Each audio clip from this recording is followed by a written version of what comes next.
এবং অর্থ সম্পাদক মৌলানা তৌহিদুল ইসলাম সাহেব, শ্রমিক দল এবং বাস স্ট্যান্ড সাহেব। সেই সাথে আবার শ্রমিক নেতা আছেন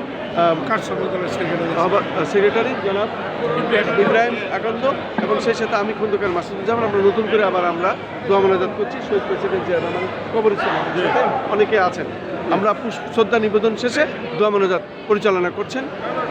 ربنا آتنا في الدنيا حسنة وفي الآخرة حسنة وقنا عذاب النار ربنا تقبل منا إنك أنت السميع العليم وتب علينا إنك أنت التواب الرحيم يا رب العالمين يا الله আল্লাহ আজ এই শুভ দিনে আমরা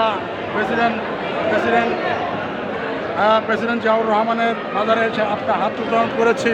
আল্লাহ তিনি দেশের জন্য কাজ করেছেন। আল্লাহ তিনি পায়ে হেঁটে খালকে খনন করেছেন, মানুষকে ভালোবেসেছেন। আল্লাহ তেনার যে দেশপ্রেমের যে নেকটুকু, এই নেকের উদ্দেশ্যে আল্লাহ এই নেককে আপনি প্রাধান্য দিয়ে তেনাকে জান্নাতবাসী করে দেন। আমিন আমিন আমিন আমিন। তারেক রহমান দেশকে সুন্দরভাবে গড়ার জন্য দেশে ফিরে যাচ্ছেন দীর্ঘ 17 বছর পরে। আল্লাহ এবারে আপনি তার হাতে ক্ষমতাকে হস্তান্তর করে সুন্দরভাবে এই রাষ্ট্রকে পরিচালনা করার তৌফিক দান করে দেন। আমিন ইয়া রাব্বুল আলামিন। আমরা চাই সুন্দর একজন নেতৃত্বের হাতে এই দেশটা যাক।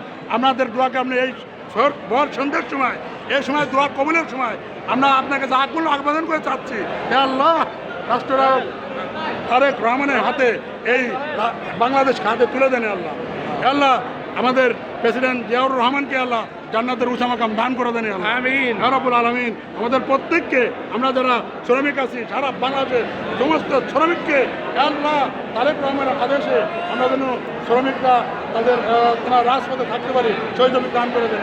আমিন ইয়া রাব্বুল আলামিন। আমাদের প্রত্যেককে কবুল আর মঞ্জুর করে নেন। আমাদের দোয়াকে কবুল আর মঞ্জুর করে নেন। আল্লাহ আমাদেরকে মাফ করে দেন। জনাব তারেক রহমানকে মাফ করে দেন। আমাদের মা আপসীন মা তিনি গুরুতর অসুস্থ আছেন। আল্লাহ তেনাকে পুরোপুরিভাবে সুস্থতা দান করেন। পুরোপুরি সুস্থতা দান করে আবার দেখিয়ে দিক